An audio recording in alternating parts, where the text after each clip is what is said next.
ॐ जननीं शारदां देवीं रामकृष्णं जगद्गुरुं पादपद्मे तयो श्रुत्वा প্রণমামি মুহুর্মুহ। আমরা যদি এখনকার দিনে বা এই যুগে শ্রী শ্রী মায়ের প্রাসঙ্গিকতা, মা কতটা প্রাসঙ্গিক এই নিয়ে ভাবি, এখন তো আমরা কম বেশি সবাই শিক্ষিত, মেয়েরা শিক্ষিতা, স্বনির্ভর, তারা জীবিকা অর্জনের জন্য যে কোনো পেশা গ্রহণ করতে প্রস্তুত। মায়েরা এখন বাস চালাচ্ছেন, ট্যাক্সি চালাচ্ছেন, আবার প্লেনও চালাচ্ছেন, পাইলট হয়েছেন, কেউ কেউ আবার মহাকাশচারীও হয়েছেন, অ্যাস্ট্রোনট, কেউ সায়েন্টিস্ট। কি খেলাধুলার আসরে, কি সাহিত্যে, বিজ্ঞানে, শিক্ষা জগতে, প্রশাসনিক দক্ষতায়, সর্বক্ষেত্রে মেয়েরা তাদের কৃতিত্বের পরিচয় দিচ্ছেন। অনেকে আবার উচ্চশিক্ষার জন্যে বিদেশেও যাচ্ছেন, সেখানকার পরিবেশের সঙ্গে নিজেদের মানিয়ে নিচ্ছেন। যারা শিক্ষার আলো থেকে এখনো বঞ্চিত, তাদের মধ্যেও একটা আলোড়ন, একটা সংগ্রামের ভাব দেখা যাচ্ছে। কি এদেশে কি বিদেশে অনেক নারীর মধ্যেই একটা সমান অধিকারের প্রশ্ন জেগে উঠছে। নারী স্বাধীনতার অন্যতম প্রধান শর্ত কিন্তু মর্যাদা রক্ষা। আমাদের সামনে ধ্রুবজ্যোতি শ্রী শ্রী মা, তিনি নিজের মর্যাদা রক্ষা করেছেন, অন্যের মর্যাদা রক্ষা করেছেন, অন্যকে মর্যাদা দিয়েছেন। কি কথায়, কি আচরণে, কি সেবায় তিনি কোনোদিন মাত্রাতিরিক্ত কিছু করেননি। এখন মানুষ শিক্ষিত হচ্ছেন ঠিকই, আর্থিক স্বাচ্ছল্য হয়তো বেড়েছে আগের থেকে, কিন্তু মানুষ বড় একা, বড় ক্লান্ত, বড় অবসন্ন হয়ে পড়ছেন। প্রতিদিনের এই মানসিক চাপ, এই স্ট্রেস, টেনশন কাজের, এর ফলে অবসাদগ্রস্ত হয়ে পড়ছেন। মানুষের জীবনে এখন প্রয়োজন সহানুভূতি, একটু ভালোবাসা, একটু করুণা। আর শ্রী শ্রী মাই আমাদের আশা ভরসা। গম্ভীরানন্দ মহারাজের ভাষায় শ্রী শ্রী মা হলেন রামকৃষ্ণ ভক্তিদাত্রী, চৈতন্যদায়িনী। অর্থাৎ আমরা যদি মাকে ডাকি, মাই শিখিয়ে দেবেন কিভাবে ঠাকুরের প্রতি আমাদের ভক্তি বিশ্বাস হয়। ঠাকুর তো বলেছিলেন, আমি আশীর্বাদ করছি তোমাদের চৈতন্য হোক। চৈতন্য হলে কি হবে? আমরা মানুষের মতো মানুষ হব, যার মান আর হুঁশ দুটোই আছে।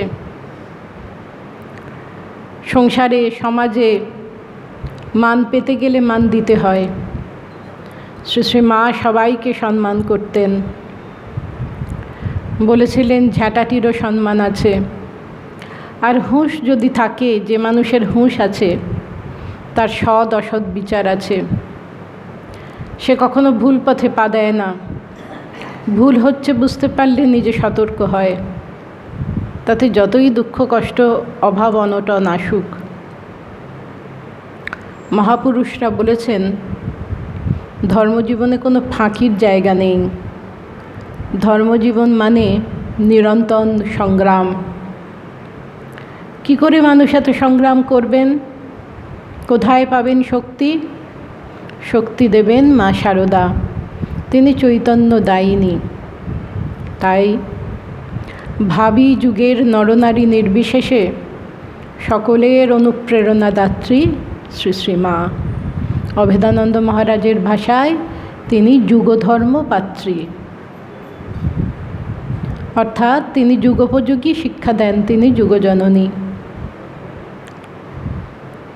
ঠাকুর তো শ্রীমাকে জিজ্ঞাসা করেছিলেন যে আমার সঙ্গে কি আর কোনো সাধুর বা পণ্ডিতের মেলে? শ্রীমা বলেছিলেন না, কারণ ভগবান আপনাকে নিজের হাতে গড়েছেন, বাকি সবাইকে কলে ফেলে তৈরি করেছেন। মানে বাকিরা সব অ্যাভারেজ, ঠাকুর স্পেশাল। শুধু মানুষের সঙ্গে কেন, কোনো অবতারের সঙ্গে, যিশু বা কৃষ্ণ বা রাম বা বুদ্ধ, কোনো অবতারের সঙ্গেও কি শ্রীরামকৃষ্ণকে সর্বাংশে মেলানো যায়? একই কথা বলতে পারি আমরা অবতার সঙ্গিনীদের ক্ষেত্রে। প্রেমানন্দ মহারাজ বলতেন, তোমরা এখন সীতা, সাবিত্রী, বিষ্ণুপ্রিয়াজি, রাধারানীর কথা শুনছ। শ্রী শ্রী মাকে কে বুঝেছে, কে বুঝতে পারে? তিনি এদের থেকে অনেক উঁচুতে উঠে বসে আছেন। শ্রী শ্রী মা তো ছিলেন অন্তরালে। তখনকার দিনে তো এখনকার দিনের মতো প্রযুক্তির এত বারবারন্ত ছিল না যে পৃথিবীর এক প্রান্তে বসে অপর প্রান্তের মানুষের সঙ্গে যোগাযোগ স্থাপন করা সম্ভব হবে। কিন্তু স্বামী বিবেকানন্দ বলেছিলেন যে শ্রী শ্রী মাকে কেন্দ্র করেই ভারতবর্ষে নারী জাগরণ হবে। কিভাবে সেটা সম্ভব হয়েছিল? স্বামীজি যখন বিদেশে গেছেন, পাশ্চাত্যের নারীরা তার কাছ থেকে পেয়েছেন মর্যাদা, সমান অধিকারের সম্মান। কিন্তু সেই নারীরা যদি ভারতবর্ষে এসে শ্রী শ্রী মাকে না দেখতেন, তাহলে তারা বুঝতে পারতেন না পূর্ণ স্বাধীনতা মানে পূর্ণ নারীত্ব। Mrs Sara Bull, Miss Josephine MacLeod, Miss Margaret Elizabeth Noble, এরা ভারতবর্ষে এসে কি দেখেছিলেন? দেখেছিলেন অভিজাত স্ত্রীলোকের মাঝে এক পল্লী বালা মর্যাদার উঁচু আসনে বসে আছেন, আর তাকে ঘিরে রয়েছেন তার আত্মীয়রা, অশিক্ষিত, হীনমন্যা, কুসংস্কারাচ্ছন্ন, সূচিবায়ুগ্রস্ত। আর মা বুদ্ধিমত্তা দিয়ে পরিবেশে একটা শান্তির ভারসাম্য রক্ষা করে চলেছেন। তিনি এই বিদেশিনীদের শুধু গ্রহণই করেননি, তাদের সঙ্গে একসঙ্গে বসে খেয়েছেন পর্যন্ত। ভাবা যায় সেই যুগের ব্রাহ্মণের বিধবা, নেই তার কোনো সমাজের ভয়, নেই ভয় সমাজপতিদের। এত নির্ভীক, আকাশের মতো এমন উদার কি কোনো মানুষ হতে পারেন? নিবেদিতা হয়ে উঠেছেন তার আদরের খুকি। মা কখনো বলছেন, ও আমার মেয়ে, ওর যথেষ্ট অধিকার আছে ঠাকুরকে রান্না করে ভোগ দেবার। যারা আপত্তি করছে তারা আপত্তি নিয়েই থাকুক, আমি সেই প্রসাদ গ্রহণ করব। কখনো নিবেদিতার ফর্সা গালে চুমু খেয়ে বলছেন, আমার প্রাণের সরস্বতী। আর প্রকৃত সিংহিনী নিবেদিতা, তিনি মায়ের কাছে যখন আসতেন একেবারে বিগলিত হয়ে যেতেন। কোথায় থাকতো তার তেজ, উগ্রতা, ব্যক্তিত্বের প্রখরতা? তিনি যেন 5 বছরের আঁচল ধরা মেয়ের মতো চুপটি করে বসে মায়ের দিকে তাকিয়ে থাকতেন, আর মা যখন হেসে তার দিকে তাকাতেন নিবেদিতা আদরে সোহাগে গলে যেতেন। এই তো ভালোবাসার বশীকরণ শক্তি। এই উচ্চশিক্ষিতা মননশীল নারীদের মনে সত্যটি সহজে ধরা পড়েছিল। নিবেদিতা তার বন্ধু নেল হ্যামন্ডকে চিঠিতে লিখছেন শ্রী শ্রী মায়ের সম্বন্ধে। বলছেন, অনাড়ম্বর সহজ সাজে পরম শক্তিময়ী এক নারী। কয়েক বছর পর তার বক্তব্যের পরিবর্তন হচ্ছে। তিনি মাকে বলছেন, বর্তমান পৃথিবীর মহত্তমা নারী। এরা তো কেউ দেবীর স্তবস্তুতি করেননি, করেছিলেন এক রক্ত মাংসের মানবীর মূল্যায়ন। কি পেয়েছিলেন তারা মায়ের কাছ থেকে? পেয়েছিলেন পূর্ণ মানবিক মর্যাদা, যা তারা পাশ্চাত্যে কোনো নারীর কাছ থেকে পাননি। মিসেস বুল যখন মাকে জিজ্ঞাসা করেছিলেন গুরুর প্রতি আনুগত্য বলতে কি বোঝায়, মা বলেছিলেন, আধ্যাত্মিক জীবনে সমস্ত কথা গুরুর মেনে চলতে হবে, কিন্তু বাস্তব জীবনে নিজের বুদ্ধি বিবেচনা দিয়ে কোনো কাজ করলে সেটা কোনো দোষের হবে না। যোগেন মা তো বলতেন যে মা নাকি কিছু কিছু ক্ষেত্রে ঠাকুরের কথাও মানেননি। মা হেসে বলতেন, তা যোগেন, মানুষ কি সব কথাই মানতে পারে? ঠাকুর অসন্তুষ্ট হবেন জেনেও তিনি তার খাবার থালা একটি মেয়ের হাতে তুলে দিয়েছিলেন, কারণ সেই মেয়েটি চেয়েছিল। বলেছিলেন, আমি পারবো না মা বলে, কেউ যদি আমার কাছে কিছু চায় আমি না বলতে পারবো না।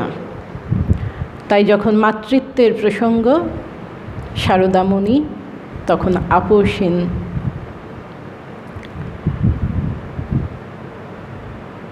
মায়ের লীলা সংবরণের সংবাদ পেয়ে মিস ম্যাকলাউড শারদানন্দ মহারাজকে যে চিঠি লিখেছিলেন, তার সেই যুগান্তকারী উক্তি আজও আমাদের ভাবায়। তিনি লিখেছিলেন, তাহলে সেই শান্ত তেজস্বী নির্ভীক প্রদীপটি নির্বাপিত হলো, আধুনিক হিন্দু নারীদের জন্যে রেখে গেল আগামী 3000 বছরে নারীকে যে মহত্তর অবস্থায় উন্নীত হতে হবে তারই আদর্শ। কেন এমন কথা বলেছিলেন তারা? কি দেখেছিলেন তারা মায়ের মধ্যে?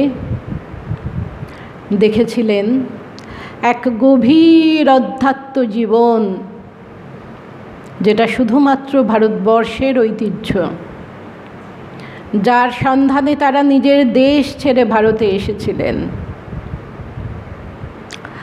মায়ের জীবন মানেই তো জীবন সংগ্রাম, দুঃখ কষ্ট অভাব অনটন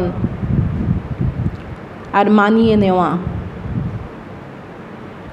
জন্মগ্রহণ করেছিলেন দরিদ্র পরিবারে, শৈশব থেকেই দারিদ্র্যে বড় হয়েছেন। যখন দক্ষিণেশ্বরে ছিলেন সেই নহবতের ক্ষুদ্র পরিসরে বাস করতেন আর সারাদিন কায়িক পরিশ্রম করতেন। ঠাকুরের সঙ্গে রোজ দেখাও হতো না। যখন শরীর খারাপ হতো জয়রামবাটিতে গরিব মায়ের কাছে যেতেন, কিন্তু চিকিৎসা হতো না। সিংহবাহিনী মায়ের কাছে হতে দিয়ে সুস্থ হতেন। এমনও হয়েছে তিনি দক্ষিণেশ্বরে এসেছেন, কিন্তু হৃদয়রামের ব্যবহারে অপমানিত হয়ে আবার তাকে ফিরে যেতে হয়েছে। দক্ষিণেশ্বরে তার স্থান হয়নি। মায়ের কিন্তু কোনো অভিযোগ ছিল না। শ্রীরামকৃষ্ণ অপ্রকট হলে রামলাল দাদা আর সব আত্মীয়রা মিলে মা কালীবাড়ি থেকে যে 7টা করে টাকা পেতেন সেটিও বন্ধ করে দিলেন। মা কিন্তু বিবাদ করেননি, পরম বৈরাগ্য ভরে বলেছিলেন, এমন ঠাকুরই যখন চলে গেলেন আমি টাকা নিয়ে কি করব। নিষ্প্রিয়তার কাছে পরাজিত হলো স্বার্থপরতা, সাংসারিক সংকীর্ণতা। অভাব দুয়েরই, অন্ন বস্ত্র দুয়েরই ছিল অভাব, কিন্তু কোনো দিন কারোর কাছে হাত পাতেননি। শ্রীরামকৃষ্ণ বলেছিলেন, 1 পয়সার জন্যে কারো কাছে হাত পাতবে না, তাহলে মাথাটাও বিকিয়ে যাবে। নির্বাসনা, প্রত্যাশাহীনতা দিয়ে যে একটা মানুষ সংসারে থেকে জীবনযাপন করতে পারেন শুধু হরিনাম করে, সারা বিশ্বকে তিনি এইটি দেখিয়েছিলেন। তার মন্ত্রশিষ্য বীণাপাণি দেবী, তিনি এক গৃহবধূ। তার শ্বশুরবাড়িতে নিয়ম ছিল যে পুত্রবধূরা শাশুড়ি মায়ের সামনে ঘোমটা দিয়ে থাকবেন আর কথা বলতে পারবেন না। তা বীণাপাণি দেবী যখনই মায়ের কাছে যেতেন শুধু প্রণাম করে চলে আসতেন, কথা বলতে পারতেন না। তিনি শুধু মায়ের কাছে প্রার্থনা করেছেন। যখন তার দীক্ষার সময় হলো তখন তার মন বলছে, এই তো সুযোগ, শুধু তুই আর মা, যা বলার ছিল সব বল, যা চাইবার চেয়ে নে। কিন্তু তিনি একটা কথাও বলতে পাচ্ছেন না, শুধু কেঁদে চলেছেন। আর খুব কষ্ট করে মাকে বলেছিলেন, চরণে ঠাঁই দিলে তো মা? মা বলেছিলেন, দিলাম বই কি। মা শুধু 2টো উপদেশ দিয়েছিলেন, শ্রাদ্ধান্ন গ্রহণ করবে না, আর যখনই কিছু খাবে ঠাকুরকে নিবেদন করে খাবে। বীণাপাণি ঘোষ অক্ষরে অক্ষরে তা পালন করতেন। 1 খিলি পান খেলেও ঠাকুরকে নিবেদন করে খেতেন। আর বাবার যখন মৃত্যু হয় তখনও তিনি শ্রাদ্ধান্ন গ্রহণ করেননি, সারাদিন উপবাসী ছিলেন। তার খুব ইচ্ছা ছিল তার স্বামীও শ্রী শ্রী মায়ের কাছ থেকে দীক্ষা পান, কিন্তু তার স্বামী বলেছিলেন, আমাকে জোর করবে না, আমার যখন যেখানে সুযোগ হবে সেখানেই হবে। অনেকগুলো বছর কেটে গেছে। বীণাপাণি দেবীর শাশুড়ি মা গত হয়েছেন, তার মেয়েরাও কিছুটা বড় হয়েছে। তাদের পরিবারে 2জনের দীক্ষা হবে। সবাই মিলে তারা বেলুড় মঠে যাবেন। তার স্বামী থাকতেন বিলাসপুরে। হঠাৎ তার স্বামী আগের দিন চলে এলেন। সবাই মিলে যখন বেলুড় মঠে গেছেন, হঠাৎ তার স্বামী এসে বলছেন যে মহাপুরুষ মহারাজ বলেছেন আমাকেও দীক্ষা দেবেন, কিন্তু আমি তো খেয়ে এসেছি, স্নান করে আসিনি। বীণাপাণি দেবীর চোখে তখন গঙ্গার স্রোত। কি বলে কৃতজ্ঞতা জানাবেন মাকে? তিনি বললেন, এই সুযোগ আর ছাড়া যাবে না। তার স্বামীর দীক্ষা হয়ে গেল। যখন স্বামী স্ত্রী মহাপুরুষজিকে প্রণাম করতে গেছেন, মহাপুরুষজি হঠাৎ তাকে বলছেন, কি চাস বল। সঙ্গে সঙ্গে তার মনে হচ্ছে যদি রাজামশাই জিজ্ঞাসা করেন কি চাস, কেউ কি লাউ কুমড়ো চাইবে?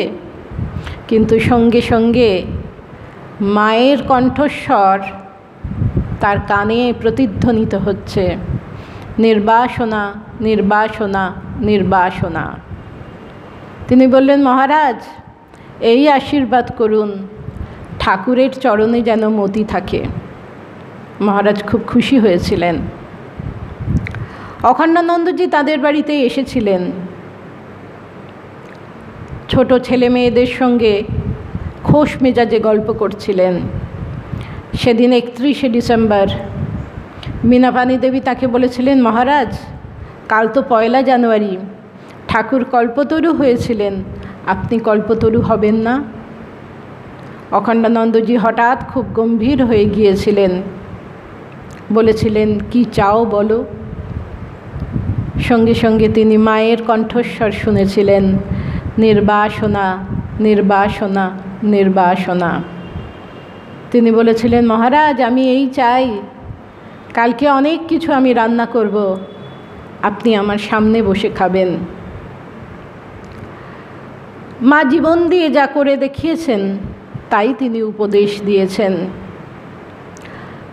মুকুলমালা দেবী, তিনি ঠাকুরের ভক্ত ভবনাথ চট্টোপাধ্যায়ের নাতনি। এই মুকুলবালা যখন ছোট্ট ছিল একবার খুব কাঁদছিল। তার বাবা মা বুঝতে পারছিলেন না যে এই শিশুটির কি হয়েছে, সমানে কাঁদছে কেন, কেউ কোনোভাবে চুপ করাতে পারছিল না। তারা ডাক্তারের কাছে নিয়ে গিয়েছিল, তাতেও কিছু হলো না। তখন তার দিদিমা কোলে করে তাকে শ্রী শ্রী মায়ের কাছে নিয়ে গিয়েছিলেন। শ্রী শ্রী মায়ের কাছে গিয়েই এই ছোট্ট শিশুটি আরামে ঘুমিয়ে পড়েছিল। তখন মা বলেছিলেন, ওর কিচ্ছুটি হয়নি, আমার কাছে আসবে বলে এমনটি করছিল। মুকুলবালা দেবী বলেছেন যে মায়ের চরণ কী বস্তু আমি জানতাম না। আমরা যে সবসময় বলি ও দুটি চরণ সার, তিনি বলেছেন, আমি তো ছোটোবেলায় মায়ের কোলে গিয়ে ঝাঁপিয়ে পড়তাম, মায়ের চরণ কী তা বুঝিনি। যখন ছোট্ট ছিলাম, মা যখন পুজো করতেন, আমি দরজার সামনে বসে থাকতাম, না হলে শুয়ে থাকতাম। আর মা আমাকে ফল মিষ্টি দিতেন। কখনো বলতেন, এই তুই আজ ঠাকুরের আগে খেয়ে নিলি? তারপর থেকে যখনই কিছু দিতেন আমি বলতাম, তোমার ঠাকুর খেয়েছেন তো? যখন তিনি কিছুটা বড় হলেন, বাড়ির লোক বিয়ের ব্যবস্থা করল। তার আগে শ্রী শ্রী মা তাকে দীক্ষা দিয়েছিলেন আর বলেছিলেন, মা, কোনোদিন কারোর কাছে কিছু প্রত্যাশা করবে না। মানুষ কিচ্ছুটি দিতে পারেন না, শুধু মনোকষ্ট বাড়ে। জীবনের শেষ প্রান্তে এসে মুকুলমালা দেবী বলছেন, সংসারে সবার প্রতি কর্তব্য করব, কিন্তু কারোর কাছে কিছু চাইব না। ছেলে মেয়ে স্বামী সবার প্রতি কর্তব্য করব, কিন্তু তাদের কাছ থেকে কিছুটি আশা করব না। এ বড় শক্ত, কিন্তু আমি সারা জীবন চেষ্টা করেছি। না হলে নিজেকে মায়ের মেয়ে বলবো কি করে? মা দেখিয়ে দিয়েছেন নির্বাসনা আর প্রত্যাশাহীনতা দিয়েও একজন মানুষ সংসারে থেকে হরিনাম করে জীবনটি কাটিয়ে দিতে পারেন। এত কিছুর মধ্যেও ছিল সাধনা, সাধনা আত্মসংযমের, সাধনা আত্মমুক্তির। শ্রী শ্রী মা অবগুণ্ঠনবতী, তিনি ঘোমটার আড়ালে নিজের মুখকেই ঢেকে রাখেননি, নিজের স্বরূপকেও ঢেকে রেখেছিলেন। তাই কেউ তাকে বুঝতে পারতেন না, এখনও বুঝতে পারেন না। রাসবিহারী মহারাজ যখন বলছেন, মা, তোমার জন্যে কত লোক পরে সাধনা করবে, মা বলেছেন, সে কি আমার জন্যে সাধন করবে? সবাই বলবে। মায়ের হাঁটুতে বাত ছিল, মা খুঁড়িয়ে খুঁড়িয়ে হাঁটত।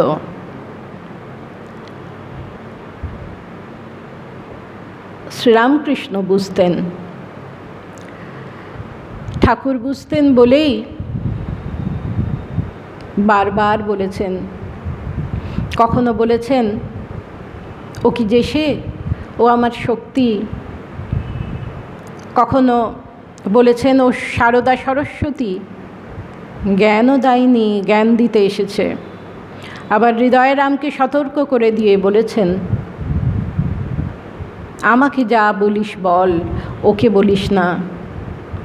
ওর মধ্যে যিনি আছেন তিনি ফোঁস করলে ব্রহ্মা বিষ্ণু মহেশ্বরও রক্ষা করতে পারবে না। কিন্তু দেখুন, এই ঠাকুরের ওপরই আবার মাতা ঠাকুরানী রাগ করেছিলেন, অসন্তুষ্ট হয়েছিলেন, যখন সেই পাগলি মেয়ে অন্যভাবে এসে বালক স্বভাব শ্রীরামকৃষ্ণকে বিরক্ত করেছিল। ঠাকুর রেগে গিয়ে গ্রাম্য ভাষায় তাকে গালিগালাজ করেছিলেন। মা শুনে বলেছিলেন, ও না হয় অবিবেচনার কথা বলেছে, তা আমার কাছে পাঠিয়ে দিলেই হয়। কথার ভাবটা অনেকটা এইরকম যে আমার মেয়ে না হয় অবুঝ, তার বোধ বুদ্ধি নেই, সে একটা ভুল করেছে, আমার কাছে পাঠিয়ে দিলেই হতো, আমি সামলে নিতাম। ঠাকুর কেন তাকে তিরস্কার করলেন? মেয়ের আমার নিশ্চয়ই কষ্ট হলো। যেখানে সন্তানের মর্যাদাহানি, সেখানে মা কিন্তু নীরব নন, তিনি প্রতিবাদী। জয়রামবাটির সেই গ্রাম্য মেয়েটি, যার কত বছর বয়সে বিয়ে হয়েছিল আর কত বছর বয়সে সে বিধবা হয়েছে, তার তা মনে নেই। সে মায়ের কাছে আসতো, মা তাকে ফল মিষ্টি দিতেন, স্নেহ করতেন। মায়ের ভক্তরা এলে তাদের সে জিনিসপত্র বয়ে দিত, তারাও তাকে সাহায্য করত। সেই মেয়েটি যখন পূর্ণ যুবতী, তখন এক যুবকের সঙ্গে তার সম্পর্ক হয়। সমাজপতিরা এতদিন তার খবর রাখেনি, সে কোথায় আছে, কি খাচ্ছে, কিছুই তাদের জানার প্রয়োজন হয়নি। কিন্তু এখন তারা নানা কথা বলে, নানাভাবে মেয়েটির জীবন অতিষ্ঠ করছে। শ্রী শ্রী মায়ের যখন কিচ্ছু করারটি থাকতো না, তিনি তার সন্তানের মঙ্গলের জন্যে প্রার্থনা করতেন। একজন জমিদার স্থানীয় ব্যক্তি, মায়ের আশ্রিত, তার মধ্যস্থতায় যখন সব কিছু ঠিক হয়ে গেল, সেই জমিদারটি এলে মায়ের কাছে মা দুহাত তুলে আশীর্বাদ করে বলেছেন, মা বলেছেন, বাবা তুমি অভাগীর মান রেখেছ, ভগবান তোমার মঙ্গল করবেন। সর্বদা মা নিজের যেমন মর্যাদা রেখেছেন, সম্মান রেখেছেন, অপরেরও মর্যাদা সম্মানহানি যাতে না হয় সে চেষ্টাই করে গেছেন। জয়রামবাটিতে পঞ্চায়েত একবার ট্যাক্স বসিয়েছিল। মা তখন কলকাতায়। ওখানে যে ব্রহ্মচারী ছিলেন সে ট্যাক্স দিয়ে দিয়েছিলেন। মা পরে গিয়ে সব কিছু শুনে বলেছিলেন, আমি এখন আছি, দিতে পারছি, এরপর যে সাধুটি থাকবে তাকে হয়তো ভিক্ষে করে খেতে হবে। এই ট্যাক্স লাঘব করার চেষ্টা এখনই করতে হবে, এবং তিনি সেটি করেও ছিলেন। আমরা তো সবসময় আমজাদের কথা বলি। সেই ডাকাত আমজাদ যখন মায়ের কাছে আসতেন, তার ঝাঁকড়া ঝাঁকড়া চুল, চোখ দুটি লাল, মলিন বেশ, রুক্ষ শরীর। মা জিজ্ঞাসা করতেন, আমজাদ এতদিন পরে কেন এলে? আমজাদ বলতো, মা গরু চুরির অপরাধে 4 মাস জেলে ছিলাম, জেল থেকে বেরিয়ে আপনার কাছে এসেছি। মা বলতেন, তেল দিচ্ছি, মাথায় মেখে স্নান করো, বিশ্রাম করো, গুড়মুড়ি খাও। তারপর এই আমজাদি যখন মায়ের বাড়ি থেকে বের হয়ে চলে যেতেন, তিনি যেন এক অন্য মানুষ। দেখে মনে হতো বিশ্রাম নিয়ে তার ক্লান্তি দূর হয়েছে, চোখে মুখে এক পরিতৃপ্তির ছোঁয়া। রামকৃষ্ণ বিবেকানন্দের ধর্ম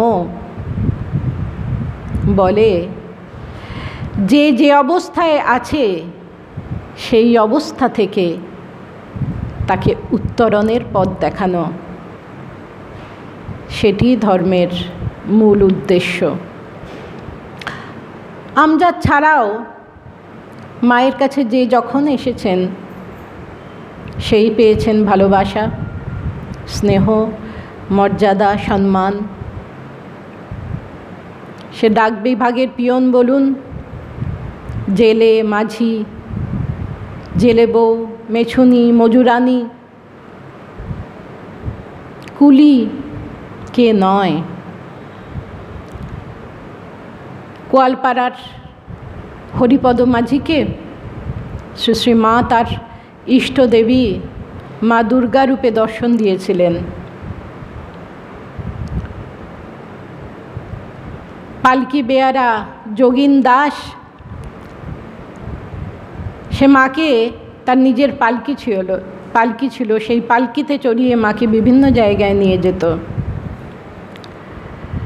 সেই যোগিন দাসের 2-3টে কন্যা সন্তান, পুত্র নেই।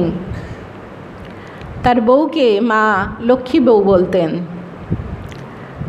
সেই লক্ষ্মী বউ সমাজে, পরিবারে তার লাঞ্ছনা গঞ্জনা, যোগিনও মাঝে মাঝে এসে তাকে মারধর করত। একদিন যোগিন এসে খুব মেরেছে তাকে। কাঁদতে কাঁদতে সেই লক্ষ্মী বউ এসে মায়ের কাছে নালিশ করেছে। যোগিন ছিল খুব ডাকাবুকো, সবাই তাকে ভয় পেত, কিন্তু মায়ের কাছে এলে সে একেবারে কেঁচো হয়ে যেত। কাঁপতে কাঁপতে এসে বলছে, দিদি আমাকে ডেকেছো? মা বলছেন, তোর কোনো কাণ্ডজ্ঞান নেই, বউটাকে এমন করে মারে? যোগিন বলছে, দুঃখে মেরেছি, ছেলের মুখ তো দেখতে পারলাম না। মা বলছেন, তাতে ওর কি দোষ? তোর কষ্ট হয়, ওর হয় না? খবরদার বলছি, আর কোনো দিন ওর গায়ে হাত দিবি না, তোদের এবার ছেলেই হবে। সেই ছেলে শান্তিরাম। মাতার অন্নপ্রাশনে রাধুদির বাটিতে দুধ ভাত মেখে তাকে খাইয়ে দিয়েছিলেন, পূর্ণ মানবিক মর্যাদা।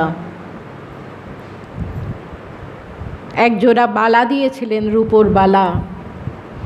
শান্তিরামের উত্তর পুরুষ তারা যক্ষের ধনের মতো সেটি আগলে রেখেছেন, এখনও হলদিতে গেলে দেখা যায়। সেই শান্তিরাম পরে বলেছেন যে পিসিমা যখন হলদিতে আসতেন, এই গ্রামের সবাই আসতো পিসিমার সঙ্গে দেখা করতে, কথা বলতে। আর পিসিমা সবাইকে নেমন্তন্ন করতেন জয়রামবাটিতে জগদ্ধাত্রী পুজোয় যাবার জন্যে। লালমোহন দাস, মায়ের আদরের লালু, সে ছিল জেলে, আবার সে বাউল গানও গাইত। সে বলছে, একবার সংসারের অভাবের তাড়নায় ভেবেছিলাম আর বাউল গান গাইব না। সেই বাউল গানের আলখাল্লা ছিঁড়ে কুটি কুটি করে ফেলে দিয়েছিলাম, পায়ের ঘুঙুর জলে ছুঁড়ে ফেলে দিয়েছিলাম। কিন্তু পিসিমা বলেছিলেন, লালু তুই বাউল গান ছাড়িস না, ওর মধ্যে যে ঠাকুরের কথা লেখা আছে। সেই লালু জেলে বলছে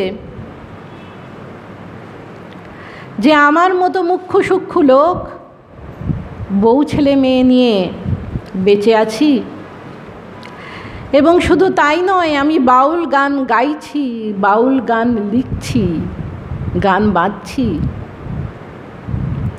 এটা তো শুধু পিসিমার আশীর্বাদের ফলেই সম্ভব হয়েছে।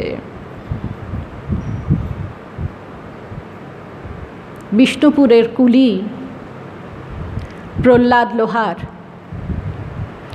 সে বলেছে লোহার সম্প্রদায়ের আরাধ্য দেবী মা সীতা। মা যখন বিষ্ণুপুরের প্ল্যাটফর্মে বিশ্রাম করছিলেন, সঙ্গে যোগিন মা, গোলাপ মা, গৌরী মা, প্রহ্লাদের মনে হয়েছিল মায়ের মধ্যে তিনি তার দেবী সীতাকে দেখছেন। তাই ছুটে এসে কেঁদে মায়ের পায়ে পড়েছিলেন, বলেছিলেন, ও মেরি जानकी, इतने रोज तू कहाँ थी, मैंने तुझे कहाँ कहाँ खोजा था। আমার সীতা মা, এতদিন তুমি কোথায় ছিলে? আমি তোমাকে কোথায় না কোথায় খুঁজেছি। মাতার মানসিক প্রস্তুতি দেখে সেদিন সেই প্ল্যাটফর্মেই তাকে দীক্ষা দিয়েছিলেন। প্রহ্লাদের মনে হতো আমার সীতা মা যে কাঁঠাল গাছের তলায় বসেছেন, সেই কাঁঠাল গাছে ফল হয় না কেন? তিনি জল দিয়ে দিতেন, মাটি কুপিয়ে দিতেন, সার দিয়ে দিতেন, তারপর সেই গাছে বিরাট বিরাট দুটো কাঁঠাল হলো। প্রহ্লাদ সেটা মাথায় করে মায়ের কাছে এনে যখন হাজির করেছিল, মা বলেছিলেন, বাবা এমন করতে হয়? সারাটা রাস্তা তুমি এই ভার নিয়ে হেঁটে এসেছো? প্রহ্লাদ শুধু বলেছিল, মা দুটো অন্তত কাঁঠালের কোয়া আপনি খাবেন। মা বলেছিলেন, নিশ্চয়ই, আমি ঠাকুরকে ভোগে দেব, সবাই মিলে প্রসাদ পাব। সেই কাঁঠাল এমন সুমিষ্ট ছিল যেন অমৃত। চন্দ্রমোহন দত্ত তিনি এসেছিলেন কাজের খোঁজে, বাংলাদেশ থেকে এসে এখানে কাজ খুঁজছিলেন। মায়ের বাড়িতে গিয়েছিলেন কাজের খোঁজে। মা বলেছিলেন, সব রকম কাজ করতে পারবে তো? কোনো আপত্তি নেই তো? অহংকার নেই তো? অভিমান নেই তো? তিনি বলেছিলেন, না। প্রথমে বাজার করতেন, তারপর উদ্বোধনে বই প্যাক করতেন, বই নিয়ে বিভিন্ন জায়গায় পৌঁছে দিতেন। মা তাকে দীক্ষা দিয়েছিলেন। যখন কিছুটা চাকরির টাকা বেড়েছিল, তখন তিনি বাংলাদেশ থেকে তার স্ত্রী পুত্র কন্যাকে নিয়ে এসে একটা ভাড়া বাড়িতে রেখেছিলেন। কিন্তু সেই বাড়ির বাড়িওয়ালা খুব রাগী। তার ছেলেমেয়েরা খেলনা নিয়ে খেললেই সেই খেলনা ছুঁড়ে ফেলে দেন আর বলেন, আমার বাড়ি নোংরা করা চলবে না। মা চন্দ্রমোহন বাবুকে আদর করে চন্দু বলে ডাকতেন। বলছেন, চন্দু, তোমার মুখ এত শুকনো কেন? কি হয়েছে বলো? সব কথা শুনে মা বলেছিলেন, শরৎ, চন্দুর জন্য একটা বাড়ি বানিয়ে দিতে হবে। শরৎ মহারাজ তাই করেছিলেন।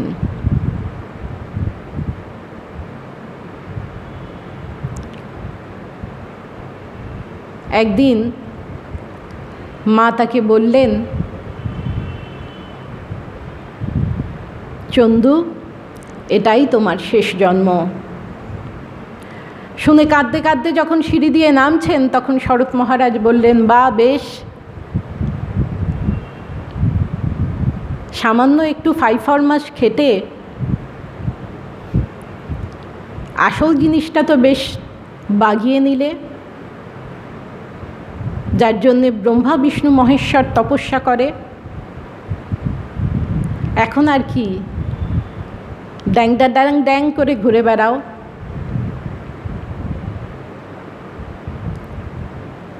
মায়ের মতো সদ্গুরু, তিনি ইচ্ছা করলে ধর্ম, অর্থ, কাম ও মোক্ষ সবই দিতে পারেন।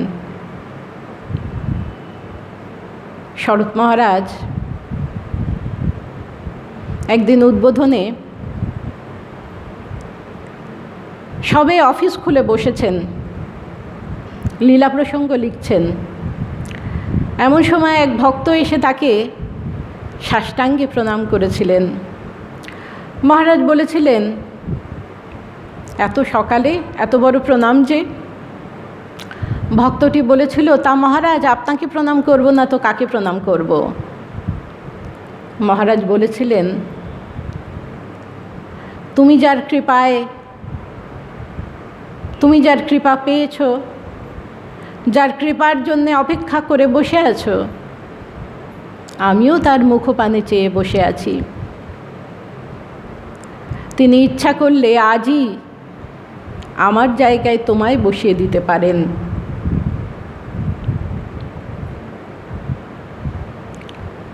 শরৎ মহারাজ এত সেবা করেছেন মায়ের, কিন্তু কোনোদিন তার সেবা অপরাধ হয়নি, কারণ তিনি কখনো নিজের ইচ্ছাকে মায়ের ইচ্ছার উপর চাপিয়ে দেননি। ইচ্ছাময়ীর ইচ্ছা যেমন।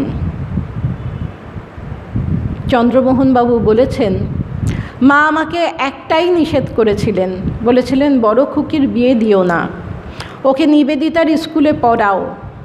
কিন্তু সামাজিক পারিবারিক চাপে আমি আমার মেয়ের বিয়ে দিতে বাধ্য হয়েছিলাম। কিন্তু বিয়ের কয়েক বছর পরেই সে তার ছেলে আর মেয়েকে নিয়ে বাপের বাড়ি ফিরে এসেছিল। তার স্বামীর মৃত্যু হয়েছিল। গুরুবাক্য মানি নিজে।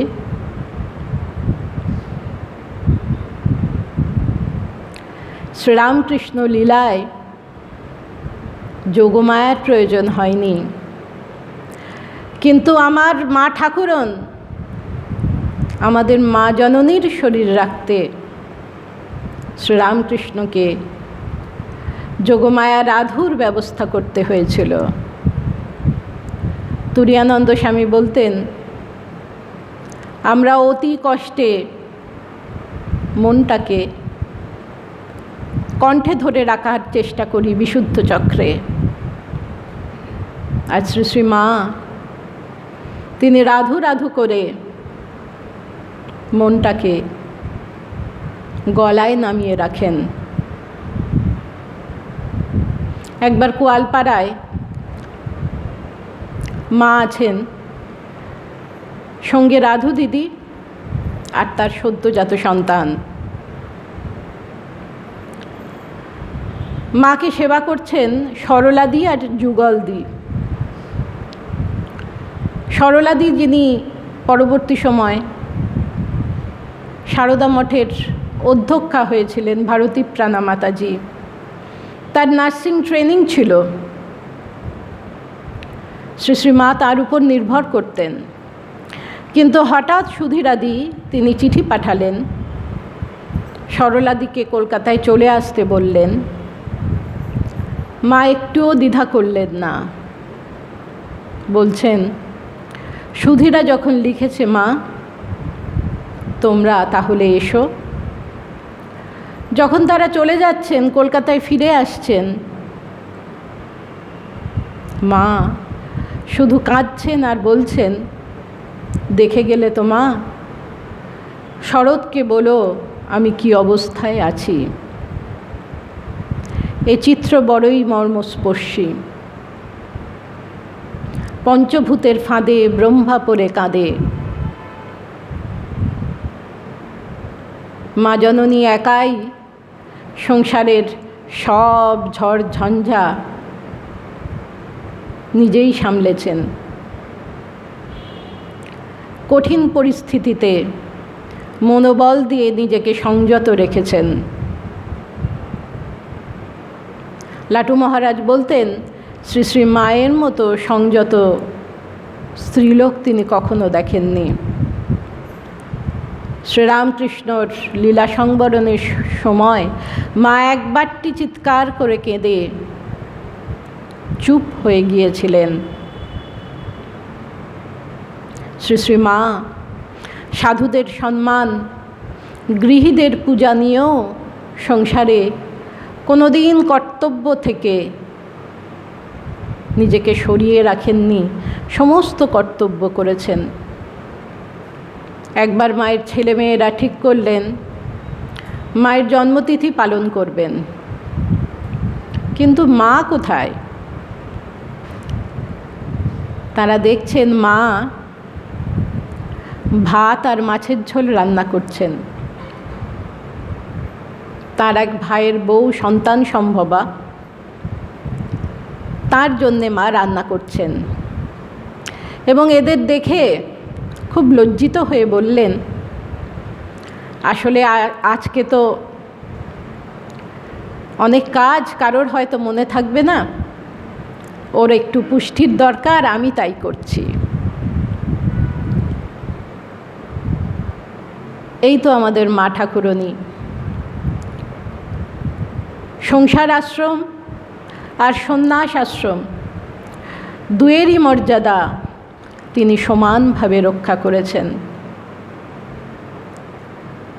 তাই আদর্শচ্যুত যে সন্ন্যাসী মঠ ছেড়ে চলে যাচ্ছেন, তিনিও কাঁদছেন, মা ঠাকুরনও কাঁদছেন, কিন্তু মা তো সংঘ জননী, সংঘের গৌরব তিনি ক্ষুণ্ণ হতে দেবেন না কখনো। তাই তার সিদ্ধান্ত অপরিবর্তিতই রয়ে গেল। স্বামী বিবেকানন্দ এবং তার গুরু ভাইদের কাছে মায়ের নির্দেশ ছিল হাইকোর্টের রায়। সংসার আশ্রমেও যেন মর্যাদা ক্ষুণ্ণ না হয়, সেদিকেও ছিল তার সজাগ দৃষ্টি। একবার রাধু দিদি পায়ে মল পরে উদ্বোধনের বাড়িতে সিঁড়ি দিয়ে নামছেন, মা বিরক্ত হয়ে বলেছিলেন, রাধি তোর লজ্জা নেই? এখানে আমার সাধু ছেলেরা রয়েছে আর তুই পায়ে মল পরে সিঁড়ি দিয়ে দৌড়ে নামছিস, তারা কি ভাবলো বলতো? আমার কাছে ছেলে মেয়ে যারাই আছে তারা কেউ তামাশা করবার জন্যে আসেনি, তারা সবাই সাধন ভজন করছে। মা কোনোদিন কারোর দোষ দেখতেন না। তাই জীবন সায়ান্নে এসে তিনি বলেছিলেন, যদি শান্তি চাও মা, কারোর দোষ দেখো না। মায়ের এই বাণী এখন পৃথিবীর বিভিন্ন ভাষায় অনুদিত হয়ে বিশ্বের ঘরে ঘরে পৌঁছে যাচ্ছে। বহু মানুষকে আলোর পথ দেখাচ্ছে, কিন্তু এই আলোর উৎস শ্রী শ্রী মা। একটি প্রদীপ থেকে শত সহস্র প্রদীপ জ্বালা যায় যদি প্রথম প্রদীপটা আলোকপ্রাপ্ত হয়। ঠাকুরমা স্বামীজি বেলপাতার মতো, তিনি এক একে তিন। তারা সবাই এসেছেন মানুষের কল্যাণে, কিন্তু সেই সময় মেয়েদের অবস্থা এতটাই করুণ ছিল যে শ্রীরামকৃষ্ণই বলতেন, হয়ে বিদেশিনী নারী, লাজে মুখ দেখাতে নারী, বলতে নারী, কইতে নারী, নারী হওয়া একই দায়।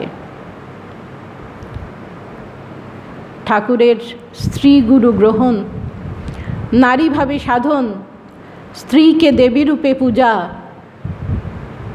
সব কিছুর পেছনেই ছিল নারীদের মর্যাদার পুনরুদ্ধারের ইতিহাস। আমরা কথামৃতে দেখি কয়েকজন গৃহবধূ দক্ষিণেশ্বরে গেছেন শিব পুজো করতে। ঠাকুর বলছেন, তোমাদের মুখ এত শুকনো কেন? সকাল থেকে তোমরা খাওনি কিছু? তারা বলছে, না, আমরা আজ উপোস করেছি, আজ শিবরাত্রি। ঠাকুর বলছেন মেয়েরা শক্তিরূপিণী, তাদের মুখ শুক্ত দেখলে আমার ভালো লাগে না। তোমরা একটু প্রসাদী মিছরির শরবত খাও, একটু ফল খাও, মিষ্টি খাও। মাতা ঠাকুরনী সারা জীবন দিয়ে দেখিয়ে গেছেন যে ঈশ্বর নির্ভরতা ছাড়া, অধ্যাত্ম চেতনার বিকাশ ছাড়া কোনো মানুষের জীবন পূর্ণতা লাভ করতে পারে না।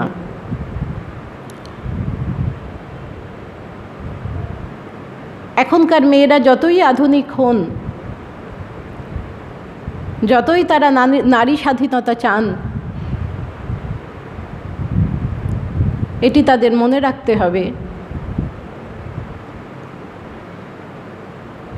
যে সচেতনতা আগে জাগাতে হবে মনে। নিজের ঐশী সত্তা সম্বন্ধে সচেতন হতে হবে। স্বাধীনতা আগে আসবে মনে। স্বামীজি বলতেন, আত্মায় আবার লিঙ্গভেদ আছে নাকি? আত্মায় কি কখনো স্ত্রী পুরুষ ভেদ থাকতে পারে? আত্মায় লিঙ্গভেদ নেই। আর এই আত্মবোধই স্বামীজি প্রচার করেছিলেন বিদেশে। আর শ্রী শ্রী মা, তাকে কোনোদিন মর্যাদা চাইতে হয়নি, সম্মান চাইতে হয়নি। নিজের জীবন আচরণের মধ্যে দিয়েই তিনি মর্যাদা দিয়েছেন সকলকে। মর্যাদা অর্জন করেছেন, সম্মান অর্জন করেছেন, সম্মান দিয়েছেন, অন্যের সম্মান রক্ষা করেছেন।